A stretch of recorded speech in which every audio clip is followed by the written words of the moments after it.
Tell me what your life was like before you died.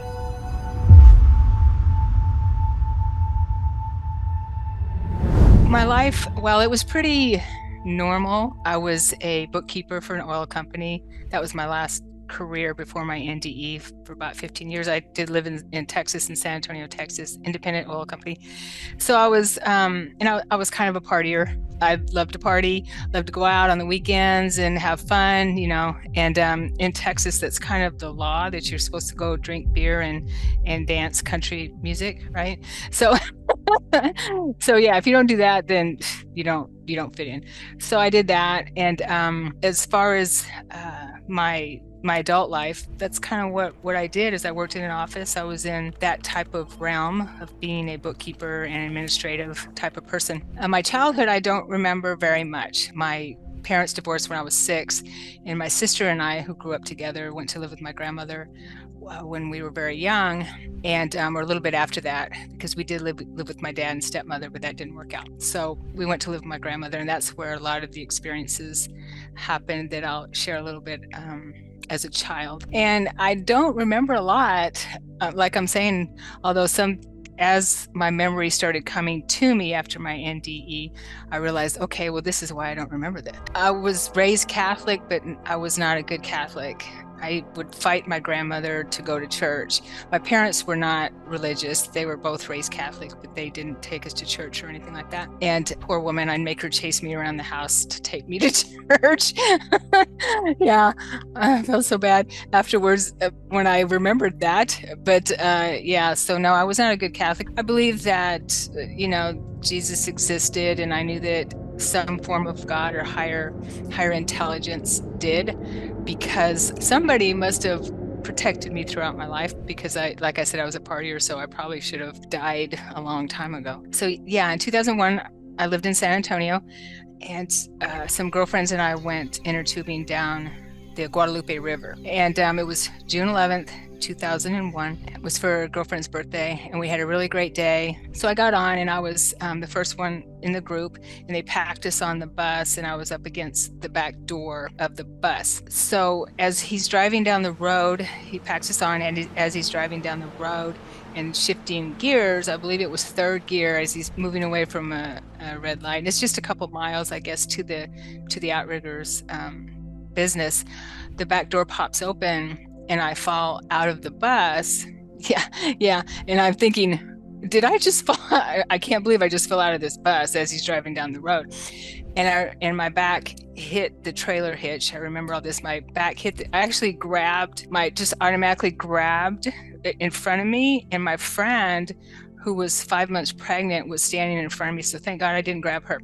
And so it was just an instinct. And so I hit the trailer hitch on my back, and then I bounced off that onto the pavement on my back again, and then onto my side. And I'm thinking, as I bounce onto my side, I'm yelling in my head at the driver, "Stop, you're killing me." And as soon as I yelled that out in my head, the tire from the trailer, he was pulling a trailer which had our ice chests and our inner tubes in it, one of those trailers, and it ran over my neck and my head. So then I popped out of my body. That's the point where I popped out through my head, out of my body.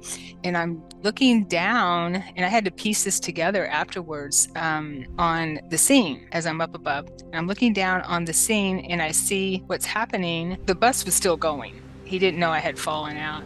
And so there was another big, those commuter buses that was coming towards my body. And I'm thinking, oh, I hope that they don't run over my body, because that would really mess it up. But I didn't feel afraid. I didn't feel upset or anything like that.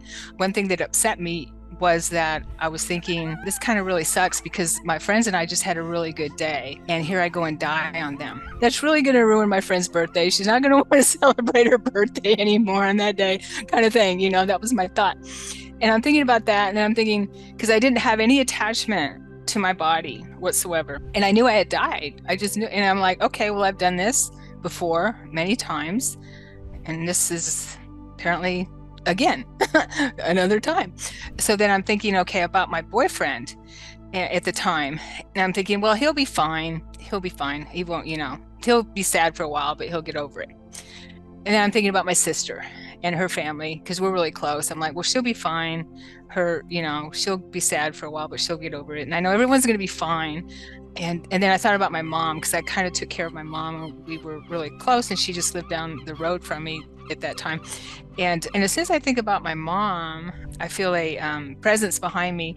And so I turn around, and it's my stepfather had died in 98. Pretty much his passing changed everything for me. He died of lung disease, and he was sick and on oxygen and all that. So he intuits to me, it's not your time. And I'm like, but I'm like, what do you mean? Kind of thing. I didn't understand. I said, but I want to stay here with you. And as we're having that conversation, and so I see a figure, and I'm just gazing at it, because it's just, wow, that's so I'm gazing at it, and I see a figure moving out of it toward me. As this figure comes closer, I recognize this figure as Jesus. And as soon as I recognized him, because I recognized him, as soon as I did, I flew to him. I was already having out-of-body experiences at that time, conscious out-of-body experiences, and I flew to him. I was immersed in this love and light that's I can't even describe. First thing he tells me is, it's not your time, just like my dad did.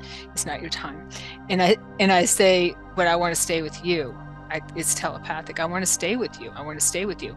And he laughs, it chuckles, like, I know.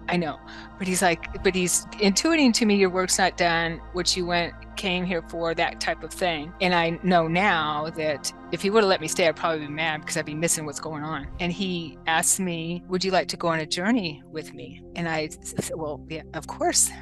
He extends his hand for me to take his hand, and I take his hand. As soon as I take his hand, everything changes, and it feels like movement, that we're moving through the cosmos.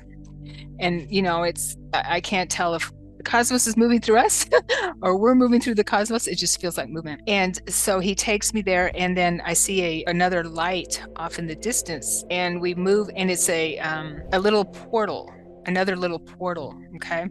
And so we go down this little portal, and then I see a planet. So we're hovering above this planet, and there's kind of a communication there where he's helping me understand what we're doing. So it's not really words, it's intuitive communication. So we're hovering above this planet. I become one with the planet. My perspective is the planet. I am the planet, and I have so much love and so much empathy for everyone, everything, every part of my planetary body. And we move down closer and closer to the planet. We dive into the water, and we're on the planet, and I meet my family, my water or my aquatic family. At that point, I don't feel his awareness or feel him in my awareness as much as I'm just really happy to see my family, really happy. And so I'm with my family. I'm aware of a mate there, water and aquatic children, that type of thing. So I spent some time there. I don't know how long in terms of, but as the memories came, I mean, I was there quite a while, and I kept going back. And so at some point, or he did tell me, he said, you can come back here anytime in your mind, in your meditations type of thing. So I did. And when I would go later, but I do remember being slamming back into my body. Okay? But I don't remember the conversation that we had. We had a lot of conversation, intuitive conversation, that I recalled afterwards about the future of our planet, my work here on the planet, or my mission kind of thing, and why I needed to come back. He chose for me, and we chose together. I did make an agreement with him. I said, okay, I'll go back if I'm able to remember you on a conscious level, but I need to be able to remember you, because I realized at that moment when I was with him, that I missed him really, really badly in my life. Well, I didn't remember when I came back. That was protected from that, because they knew, my guidance knew that it had to be a slow process for me, and it had to be after my mother passed, because my mother passed in 2003, and it was after that.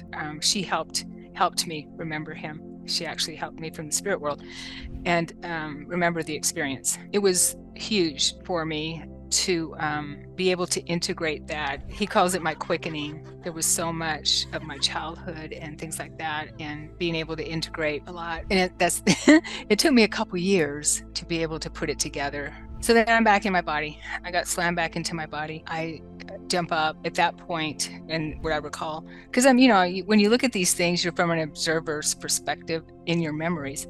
And so I recall that I jumped up. My girlfriends are freaking out. At that point, they had jumped off the bus or jumping off the bus, and they're freaking out. And I jump up and I'm running around, which has happened.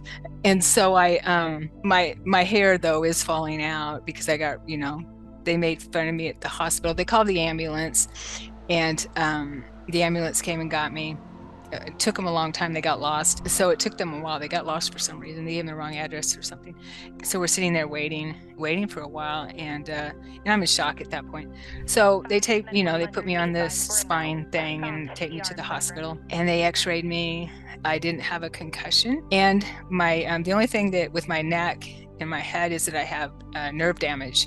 So I do have kind of a tremor, but I didn't have anything broken, a lot of road rash, because we were wearing shorts and stuff, and my body was protected, definitely. So what I was taught and how I understand it, and I see it, and I can say how much it helped me, is that we come here to experience everything pretty much there is to experience. That's the good part of it. Because I always say, if this is all that we got, if this life is all that God gave us, God's source, we want to call it, gave us, then we got gypped, because there's so much to experience. The biggest takeaway, well, that we are multidimensional, that Jesus is real, that he does love me beyond anything I could ever imagine. And he is there for all of us, and we're experiencing. So I know that's a lot of things, that I'm loved beyond measure.